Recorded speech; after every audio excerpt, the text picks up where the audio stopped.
وقت آپ صلی اللہ علیہ وسلم پر درود شریف پڑھتے رہنا چاہیے۔ بعض کاتب حضور کے نام کے ساتھ سواد لکھتے ہیں، اوپر سواد بنا دیتے ہیں، یا سلم لکھتے ہیں، یہ غلط ہے۔ صلی اللہ علیہ وسلم لکھنے میں پوری تحریر لکھ رہے ہو، صلی اللہ علیہ وسلم لکھنے میں جاتا کیا ہے؟ پورا درود شریف لکھیں، یعنی صلی اللہ علیہ وسلم لکھنا چاہیے۔ اللہ اکبر، اللہ اکبر۔ حضور صلی اللہ علیہ وسلم نے فرمایا، من صلی علیہ مراتن فتح اللہ بابن من العافیہ۔ سرکار مدینہ کیا ارشاد فرماتے ہیں؟ فرمایا جو مجھ پر ایک مرتبہ درود پاک پڑھے گا، اللہ تعالیٰ اس پر عافیت کا دروازہ کھول دے گا۔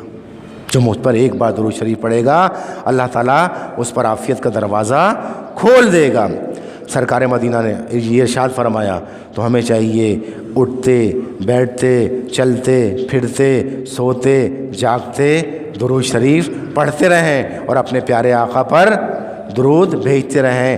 امن نصیب ہوگا، عافیت نصیب ہوگی، عافیت ملے گی۔ اس چیز کو ہمیں سمجھنا چاہیے، ہمیں غور کرنا چاہیے کہ سرکار دو عالم صلی اللہ علیہ وسلم کی شان کیا ہے، اللہ رب العزت کیا فرماتا ہے۔ پچھلے جمعے کے بیان میں نے قرآن کی آیت پڑھی تھی، سورہ احزاب کی، ان اللہ و ملائکتہ یصلون علی النبی، اللہ اور اس کے فرشتے نبی پاک صلی اللہ تعالیٰ علیہ وسلم پر درود بھیجتے ہیں، درود بھیجتے ہیں۔ اور یا ایھا الذین آمنوا، اے ایمان والو، صلو علیہ وسلموا تسلیما، تم بھی ان پر خوب خوب درود اور سلام بھیجو۔ قرآن سے ثابت ہے۔ تو اگر اب کوئی شخص ہم سے سوال کرے کہ بھائی تم درود کیوں پڑھتے ہو، یا درود پڑھنے پر اتنا زور کیوں دیتے ہو، تو ہمارا جواب کیا ہوگا؟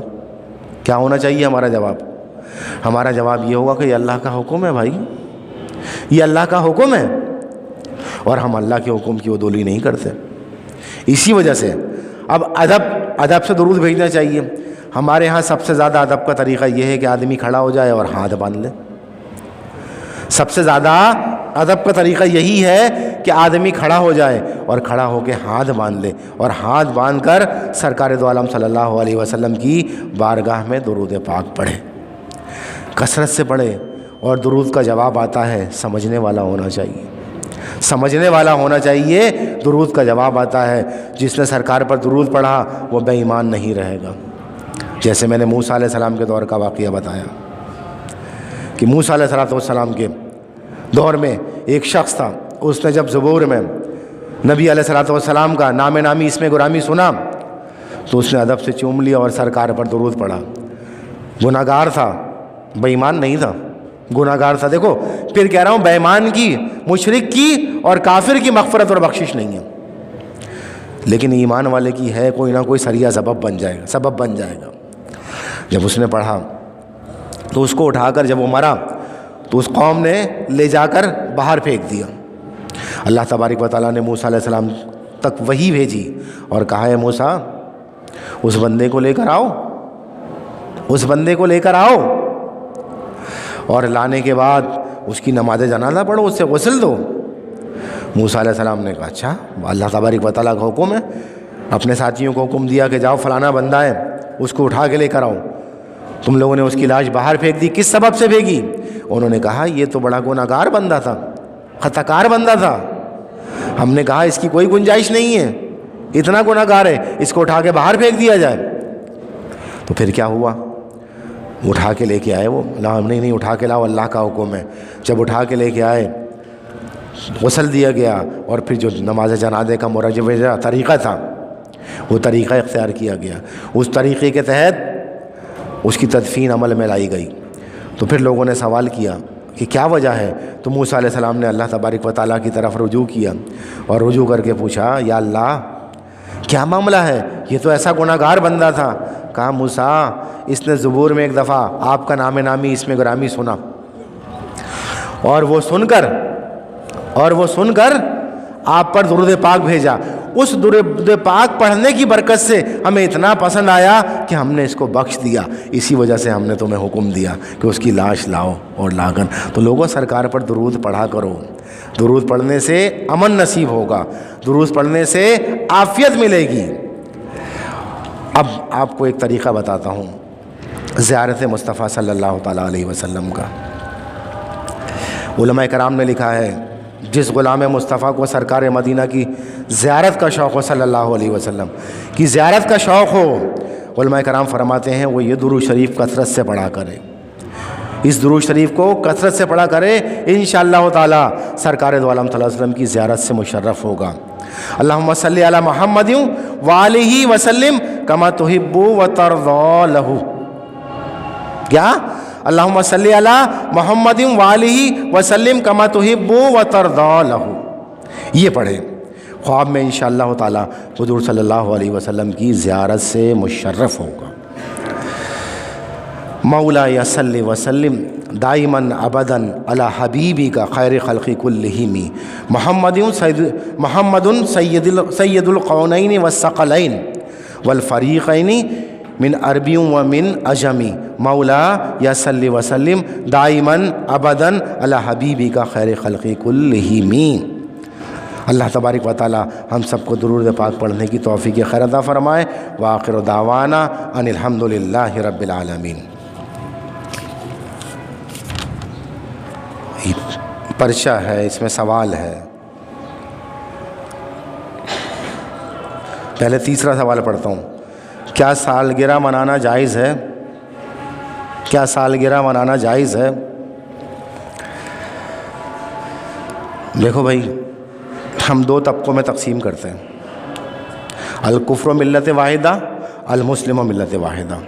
مسلمان ایک ملت ہے اور کفار ایک ملت ہے، تو جو کفار کا طریقہ ہے وہ تو چھوڑ دو ان کے حال پر۔ اب سالگرہ منائی کیوں جاتی ہے یہ بتاؤ مسلمانوں میں؟ دو قسم کی سالگرہ میں نے دیکھی ہیں، ایک برتھ ڈے یعنی پیدائش کے دن، اور ایک ویڈنگ اینیورسری جب شادی کی ہوتی ہے۔ تو سالگرہ منانا تو جائز ہے جب کہ کوئی غیر شرعی کام نہ ہو اس میں۔ اگر کیک کاٹا جائے تو وہ بھی غیر شرعی نہیں ہے، وہ بھی حلال ہے، کیک کی جگہ کوئی اور چیز بھی حلال چیز کاٹی جا سکتی ہے، جائز ہے۔ لیکن ایک بات یہاں پر حل کر دوں، ایک مسئلہ حل کر دوں آسانی کے ساتھ، جو بات سب کے سمجھ میں آ جانی چاہیے۔ یہ بتاؤ خوشی کامیابی پر منائی جاتی ہے ناکامی سے پر منائی جاتی ہے؟ خوشی کامیابی پر منائی جاتی ہے ناکامی پر؟ تو ہر آنے والا دن ہر شخص کو اس کی قبر سے قریب اور اس دنیا سے دور کر رہا ہے۔ تو جو بھی سال گزرے گا تو ایک سال وہ اس دنیا سے دور ہو گیا اور اپنی قبر سے قریب ہو گیا۔ تو اگر اس نے پورا سال کس طرح سے گزارا ہے؟ اللہ اور اس کے رسول کی اطاعت کرتے ہوئے گزارا ہے، اور پابندی سے نماز بھی پڑھی، کسی کے حقوق بھی تلف نہیں کیے، سارے معاملات برابر کیے، اور جب سال پورا ہوگا تو یہ کامیاب ہوا ناکام؟ کامیاب ہوا؟ تو اس کو سالگرہ منانے کا پورا حق ہے کہ میری اس دنیا کی زندگی کا ایک سال بڑی کامیابی سے گزر گیا، الحمدللہ میں نے اپنے رب کو اور اس کے محبوب کو راضی کیا، تو اس کو پورا حق ہے کہ خوشی منائیں اس کی، چاہے وہ ازدواجی زندگی میں ہو، اپنی میاں بیوی کے ساتھ ہو، یا پیدائش کے اعتبار سے ہو، تو اس کو پورا حق ہے خوشی منانے کا کہ واقعی جس امتحان کے لیے آیا تھا وہ ایک سال میں نے کامیابی سے گزار لیا۔ اب اگر وہ پورا سال بدکاریاں کرتا رہا، شرابیں پیتا رہا، زناکاریاں کرتا رہا، جھوٹ بولتا رہا، مکر و فریب کرتا رہا، نمازیں نہیں پڑھتا تھا، دھوکے دیتا تھا، بتاؤ پورا سال کامیابی سے گزرا یا ناکامی سے؟ حقوق زوجیت نہیں ادا کرتا تھا صحیح سے، جو بھی نام نفقے کا مسئلہ تھا وہ نہیں، بیوی کو مارتا تھا، بچوں کے ساتھ زیادتی کرتا تھا، تو اب یہ مجھے بتاؤ کہ وہ پورا سال کامیابی سے گزرا یا ناکامی سے گزرا؟ ناکامی سے گزرا تو کوئی ناکامی پر بھی کبھی خوشی مناتا ہے؟ تو اس کو سالگرہ منانے کا کوئی حق نہیں، اس کو تو افسوس کرنا چاہیے کہ ایک سال جو گزر گیا اور آپ مجھے اپنی قبر سے قریب کر دیا اس نے، میں ناکام رہا اس میں، اس کو تو آئندہ اس پہ افسوس اور دکھ کرنا چاہیے، اور آئندہ کامیابی کے لیے کوشش کرنی چاہیے، آئندہ کامیابی کے لیے کوششیں کرنی چاہیے۔ تو بالکل سالگرہ منانا جائز ہے، لیکن اس کو حق ہے عذر و شریعہ کہ جس نے پورا سال کامیابی سے گزار لیا. جس نے ناکامی سے گزارا اسے تو افسوس کرنا چاہیے, حد درجہ افسوس. ایسے ہی بات ہے نا کہ ہائے ہائے افسوس, میرا 1 سال ناکامی میں گزر گیا اور میں 1 سال اپنی قبر سے قریب ہو گیا. یہ معاملات ہیں. دوسرا سوال, چوتھا سوال یعنی قوالی. قوالی جائز ہے یا ناجائز ہے؟ سوال کیا. قوالی قول سے نکلا ہے. دراصل یہ لفظ ہے قول, اس کو قول کر دی, قول لفظ ہے یہ قولی. تو قوالی لفظ ہے قول دینا. وہ اللہ کے لیے قول دیا جا سکتا ہے, وہ اللہ رب العزت کے لیے قول دیا جا سکتا ہے اس کی حمد و ثنا بیان کر کے. وہ اس کے محبوب کے لیے قول دیا جا سکتا ہے ان کی نعت شریف پڑھ کے. اور وہ اللہ والوں کے لیے قول دیا جا سکتا ہے ان کی منقبت پڑھ کے. تو اس اعتبار سے قوالی جائز ہے, لیکن اس میں کوئی غیر شرعی کام نہ ہو. ایسی قوالی جائز ہے جو مسجد میں بھی بیٹھ کے کی جا سکے. اللہ کی حمد مسجد میں بیان کی جا سکتی ہے, انداز پڑھنے کا کوئی سا بھی ہو.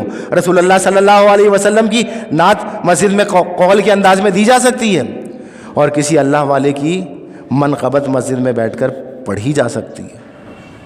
اب ہم مسجد میں قوالی کیوں نہیں کی جا سکتی؟